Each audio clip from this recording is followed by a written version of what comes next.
అసలు నేను టాపిక్లోకి వెళ్లే ముందు మీకు లైవ్లో కొన్ని ఎగ్జాంపుల్స్ అయితే చూపిస్తాను అనమాట. సో మీరు ప్రీవియస్గా గుర్తున్నట్లయితే ఏథర్ ఎనర్జీ కంపెనీ వాళ్ళు తమ 450X ఎలక్ట్రిక్ స్కూటర్ సంబంధించిన బ్యాటరీ ప్యాక్ కెపాసిటీ ఇది. సో వీళ్ళు ఒక పదం వాడేవారు, ఇన్స్టాల్డ్ కెపాసిటీ 2.9 kWh కెపాసిటీ అని చెప్పేవారు. అలానే usable capacity 2.6 kWh battery pack capacity అని చెప్పేవారు. సో మీకు డౌట్ ఉండొచ్చు, అదేంటది కంపెనీ వాళ్ళేమో 2.9 kWh, ఈవెన్ వీళ్ళు లాంచ్ ఈవెంట్ ఎప్పుడైనా చేసినా కూడా డైరెక్ట్ గా చెప్పేది ఇన్స్టాల్ చేసిన కెపాసిటీ చెప్పేవారు. అది పక్కన పెట్టండి. రీసెంట్ గా టీవీఎస్ కంపెనీ తమ iQube electric scooter multiple variants 2.2 kWh variant కానివ్వండి, 3.1 kWh, 3.5 kWh, 5.3 kWh వేరియంట్స్ ఇవన్నీ చూడండి. వీళ్ళు ఇన్స్టాల్డ్ కెపాసిటీ ఒకటి మెన్షన్ చేస్తున్నారు, సర్టిఫైడ్ వచ్చి 2 kWh, దీనికన్నా తక్కువ చూపిస్తున్నారు. 3.1 కేమో 2.7 kWh, 3.5 kWh కేమో 3.2 kWh కెపాసిటీ చూపిస్తున్నారు. అసలు ఎందుకు ఇన్స్టాల్ కెపాసిటీ ఒకటి పెట్టి యూజబుల్ కెపాసిటీ తగ్గించి పెడుతున్నారు? దీనివల్ల కస్టమర్స్ కి నష్టం కదా, తక్కువ కెపాసిటీ యూజ్ చేస్తే తక్కువ రేంజ్ వస్తుంది కదా. మరి దీని వెనకాల ఏమైనా కారణాలు ఉన్నాయి? పూర్తి సమాచారాన్ని ఈ రోజు మన ఎంవీఎస్ ఆటో తెలుగు ఛానల్ తెలుసుకుందాం. నమస్తే, నేను మీ కృష్ణ చైతన్య మండేలా, మీరు చూస్తున్నారు ఎంవీఎస్ ఆటో తెలుగు. అసలు ఫస్ట్ రీజన్, ఒక కంపెనీ వాళ్ళు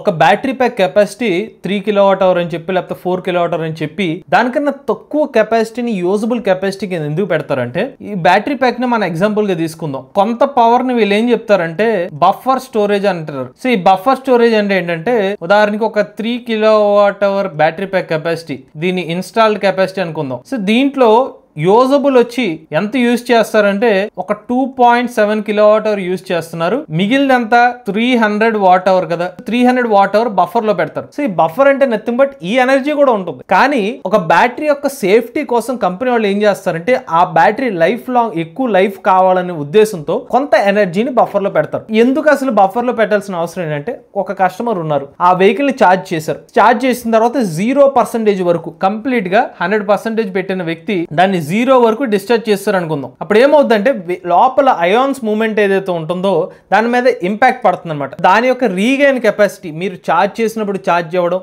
అంటే క్యాథోడ్ నుంచి యానోడ్ కి అయాన్ మూవ్మెంట్ ఏదైతే ఉంటుందో, అలానే డిశ్చార్జ్ చేసినప్పుడు యానోడ్ నుండి క్యాథోడ్ కి అయితే అయాన్ మూవ్మెంట్ ఏదైతే ఉంటుందో, కొన్నిసార్లు వన్ కేస్ మీరు ఫుల్ గా డీప్ డిశ్చార్జ్ చేస్తే అది రిపేరబుల్ పరిస్థితికి వెళ్ళిపోద్ది. అంటే ఈ ఛార్జింగ్ పెడదాం అనుకున్నా కూడా బ్యాటరీ ప్యాక్ ఛార్జ్ అవుతుంది అనమాట. కారణం ఏంటంటే, మీరు కంప్లీట్ గా ఆ బ్యాటరీని డీప్ డిశ్చార్జ్ చేస్తున్నారు కాబట్టి. దాన్ని తగ్గించడం కోసం కంపెనీస్ ఏం చేస్తాయంటే, కొంత ఎనర్జీని ఇలా బఫర్ లో స్టోర్ చేస్తాయి. సో ఇలా బఫర్ లో స్టోర్ చేయడం వల్ల ఏమవుతుందంటే, లాంగర్ లైఫ్ అనేది వస్తుంది. ఎందుకంటే కస్టమర్ కి తెలియకుండానే కంపెనీ వాళ్ళు మీ బ్యాటరీ ప్యాక్ ని సేఫ్ గా ఉంచగలుగుతున్నారు, ఈ కొంత అమౌంట్ ఆఫ్ ఎనర్జీని బఫర్ లో పెట్టడం వల్ల. బఫర్ లో ఏదైతే ఉందో మరీ టూ మచ్ ఎనర్జీ పెట్టే కస్టమర్ కి నష్టమే కదా. 3 kWh లో ఒక 300 Wh పెట్టారు. దానివల్ల ఎంత లేదన్నా సుమారుగా ఒక 6-7 kilometers డిఫరెన్స్ వచ్చినా కస్టమర్ కి ఇబ్బంది. 6-7 కాదు, ఇంకా ఎక్కువ కిలోమీటర్ రేంజ్ వస్తుంది. కానీ ఒక లిమిట్ ఏదైతే ఉంటుందో అది కంపెనీ డిసైడ్ చేసుకుని ఉంటారు, ఇంత వాటర్ బఫర్ లో పెట్టుకోవాలని చెప్పి. అలాగా నేను మీకు చెప్పిన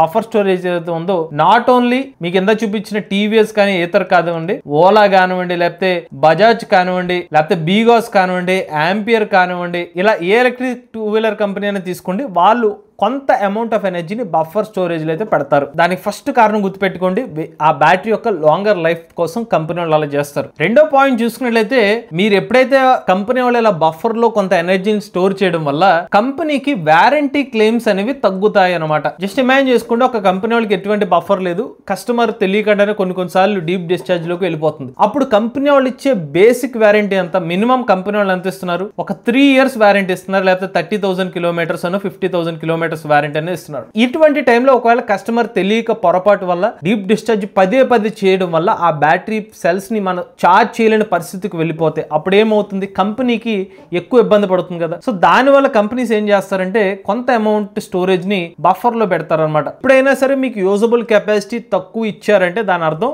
మీరు కంప్లీట్ గా ఎనర్జీని వాళ్ళు తీసేస్తున్నట్టు కాదు, ఆ ఎనర్జీ కూడా ఉంటుంది. ఈవెన్ మీరు బ్యాటరీ ప్యాక్ ని చార్జ్ చేసినప్పుడు, మీరు చార్జ్ చేసే battery pack 3 kWh battery pack capacity 3 kWh కూడా ఛార్జ్ అవుతుంది. అంటే బఫర్ లో ఉంది, ఛార్జ్ అవ్వదేమో అని మీకు డౌట్ రావచ్చు, బట్ 3 kWh కెపాసిటీ ఏదో అంతా కూడా ఛార్జ్ అవుతుంది. మరి ఆ బఫర్ లో పవర్ ని ఎప్పుడు యూజ్ చేస్తారనే డౌట్ మీకు ఉంటుంది. అది మీకు నెక్స్ట్ పాయింట్ లో చెప్తాను. ఇంకొక పాయింట్, వారంటీ పరంగా కంపెనీకి ఇలా సేఫ్టీ ఉండటం వల్ల వారంటీ పరంగా క్లెయిమ్స్ తగ్గుతాయని చెప్పి. మీకున్న డౌట్ ఏంటంటే, ఇదేంటిది వెహికల్ అంటే బఫర్ లో కొంత ఎనర్జీ పెడుతున్నారు, బట్ దాన్ని ఎప్పుడు యూజ్ చేయరంటే, మీరు కొన్నిసార్లు వెహికల్స్ చూస్తే 0% వరకు కూడా వెహికల్ ని యూజ్ చేస్తారు.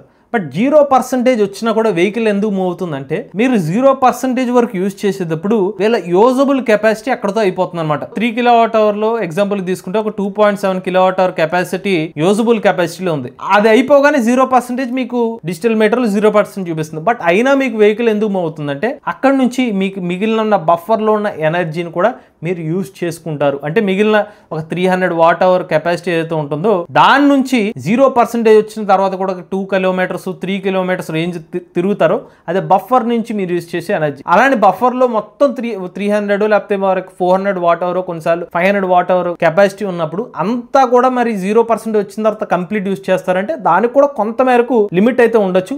ఎందుకంటే మరీ కంప్లీట్ గా డిశ్చార్జ్ అయినా కూడా ఇబ్బందే కాబట్టి 0% వరకు తర్వాత జరిగేది బఫర్ నుంచి మీకు పవర్ అనేది యూజ్ చేసుకునే అవకాశం అయితే ఉంటుంది అనమాట. ఇంకొక విషయం ఏంటంటే ఒక వెహికల్ యొక్క రియల్ రేంజ్ ప్రిడిక్టర్ యొక్క యాక్యురసీకి ఈ బఫర్ స్టోరేజ్ కూడా ఒక లింక్ ఉంది. సో యూజబుల్ కెపాసిటీలో కొంత పెట్టి అలానే బఫర్ లో కొంత స్టోరేజ్ పెట్టడం వల్ల మనకి range accuracy real range predictor మనకి కనిపిస్తుంది కదా, మీకు ఇంకా 50 కిలోమీటర్ రేంజ్ ఉంది 50% కానీ చూపిస్తుంది. దాని యాక్యురసీ మీకు బఫర్ స్టోరేజ్ మీద డిపెండ్ అయి ఉంటుంది.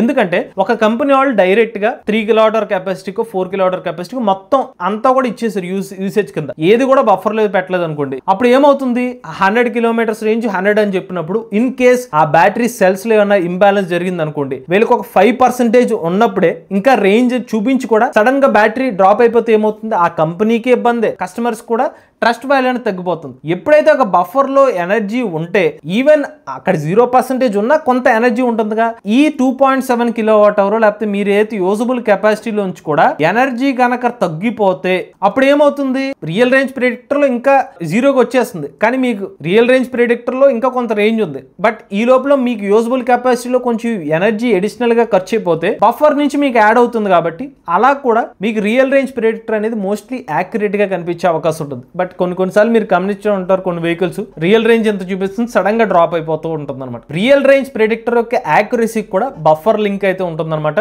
స్పెసిఫిక్ గా ఇంత ఎనర్జీ నుంచి మీకు ఎంత రియల్ రేంజ్ అనేది క్లారిటీగా ఉంటుంది. ఎందుకంటే ఆ ఎనర్జీ అయితే ఫిక్స్డ్ గా యూజ్ చేసుకుంటారు. ఒకవేళ ఏమైనా హెచ్చు తగ్గులు వస్తే బఫర్ నుంచి కూడా అడిషనల్ గా ఎనర్జీ వస్తుంది. కాబట్టి మేజర్ రియల్ రేంజ్ ప్రిడిక్టర్ కి యాక్యురసీ కోసం అల్గారిథమ్స్ కి హెల్ప్ అవుతుంది అనమాట. నెక్స్ట్ ఇంకో చాలా ఇంపార్టెంట్ పాయింట్ ఏంటంటే వెహికల్ యొక్క సెల్స్ ని బ్యాలెన్స్ చేయడం కోసం ఈ ఎడిషనల్ బఫర్ అనేది హెల్ప్ అవుతుంది. ఎప్పుడైనా గుర్తుపెట్టుకోండి ఈ ఎడిషనల్ గా మీకు ఏదైతే బఫర్ స్టోరేజ్ ఉందో మోస్ట్లీ మీకు ఓవర్ ఛార్జింగ్ కానివ్వండి లేకపోతే అండర్ ఛార్జింగ్ వచ్చినప్పుడే ఈ బఫర్ ఎనర్జీ అనేది హెల్ప్ అవుతుంది అనమాట.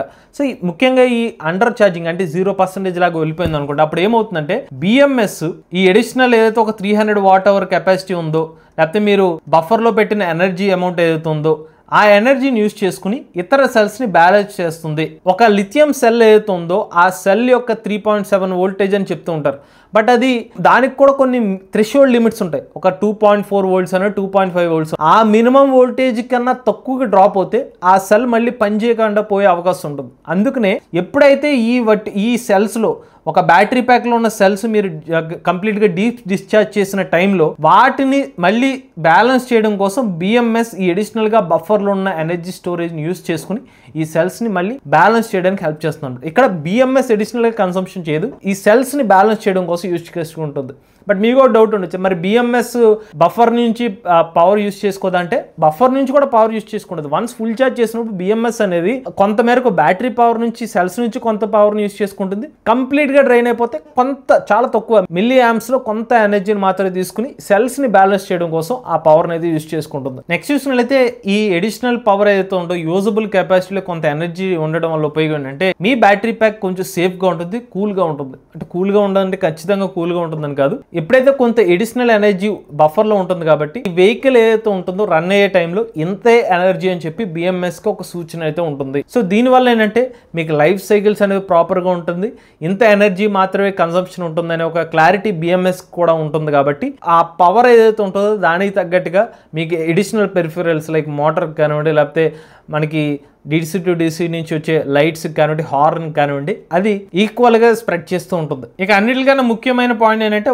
ఓవర్ డిశ్చార్జింగ్ ని ఈ బఫర్ స్టోరేజ్ అనేది అరికడుతుంది. అంటే అరికట్టడం ఏంటంటే మీకు చెప్పాను కదా 0% రాగానే మీకు ఇంకా వెహికల్ రన్ అవుతుందంటే కొంత ఎనర్జీ అనేది బఫర్ లో ఉంటుంది కాబట్టి మీ వెహికల్ ఇంకా సేఫ్ గా నడుస్తుంది. దానికి ఇలా ఓవర్ డిశ్చార్జ్ అవ్వకుండా కొంత ఎనర్జీని కంపెనీస్ అనేవాళ్ళు కొంత అమౌంట్ ఆఫ్ స్టోరేజ్ అనేది స్టోర్ చేస్తారు. కానీ మీకు ఈ పాయింట్స్ అన్ని విన్న తర్వాత డౌట్ వస్తుంది, అదేంటది కొన్ని కంపెనీస్ ఇలాగా డీప్ డిశ్చార్జ్ చేస్తేమో వారంటీ ఇవ్వని అంటున్నారు, బట్ వీళ్ళే సేఫ్ గా మళ్ళీ కొంత ఎనర్జీని యూజబుల్ కెపాసిటీ అని చెప్పి వాళ్ళే దాచేసుకుంటున్నారు. మరి అలాంటప్పుడు మరి అందరూ కూడా కంప్లీట్ వారంటీ ఇవ్వచ్చు కదా, డీప్ డిశ్చార్జ్ అనే పదాన్ని తీసేయచ్చు కదా అని అనుకోవచ్చు. కానీ మీకు ఇందాక కూడా చెప్పా, డీప్ డిశ్చార్జ్ ఎంతవరకు మీరు 0% వచ్చిన తర్వాత కూడా కస్టమర్స్కి ఆ బ్యాటరీ ప్యాక్ పనిచేసే అవకాశం ఉంటుంది. కానీ 0% వచ్చిన తర్వాత కూడా చాలామంది కస్టమర్స్ సరే మా ఇల్లు పక్కనే కదా అని చెప్పి డ్రైవ్ చేసి వెళ్ళిపోతారు. అలా డ్రైవ్ చేసినప్పుడు ఏమవుతుందంటే మీకు బఫర్లో ఉన్న ఎనర్జీ కూడా యూజ్ అయిపోతుంది కాబట్టి అగైన్ ఆ సెల్లో కంప్లీట్గా పోయే అవకాశం ఉంటుంది. అలాంటి పరిణామాల కోసం ఈ కొన్ని కంపెనీస్ ఏం చేస్తున్నాయంటే డీప్ డిశ్చార్జ్ అనే ఒక పాయింట్ తీసుకుని వాటి వల్ల వారంటీ క్లెయిమ్స్ అనేది రిజెక్ట్ చేస్తుంది అనమాట. ఇది మేజర్గా అసలు ఆ బఫర్ స్టోరేజ్ వల్ల ఉపయోగం ఏంటి? సో ఈ బఫర్ స్టోరేజ్లో కొంత యూసేజ్ కెపాసిటీని ఎందుకు కంపెనీ వాళ్ళు అలాగా ఎడిషనల్గా స్టోర్ చేస్తున్నారు, యూజబుల్ కింద కొంత ఎనర్జీని ఎందుకు ఉంచుతున్నారు అనేది పూర్తి సమాచారం అనమాట.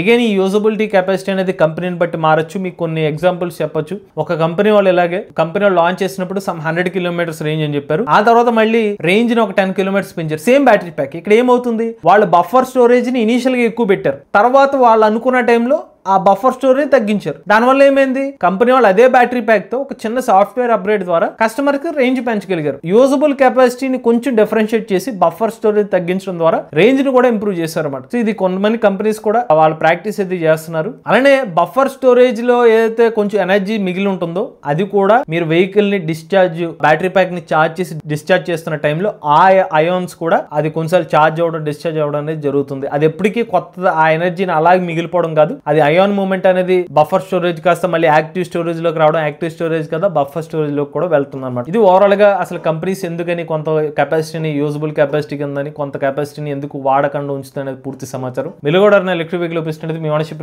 మాతో షేర్ చేద్దాం. స్క్రీన్ పై కమించిన నెంబర్ వాట్సాప్ చేయండి, లేదంటే డిస్క్రిప్షన్ ఫామ్ ఫిల్ చేయండి. ఈ వీడియో కానీ మీ నెక్స్ట్ లేదు ఎంవీఎస్ తెలుగు ఛానల్ సబ్స్క్రైబ్ చేసుకోండి. ఈవీ కనుక సివి కొరాడ్ ఛానల్, లేటెస్ట్ అప్డేట్స్ కో సివి కొరాడ్ లైవ్ ఛానల్, ఏ కనుక సే తెలుగు ఛానల్ సబ్స్క్రైబ్ చేసుకోండి. Charge nature drive future.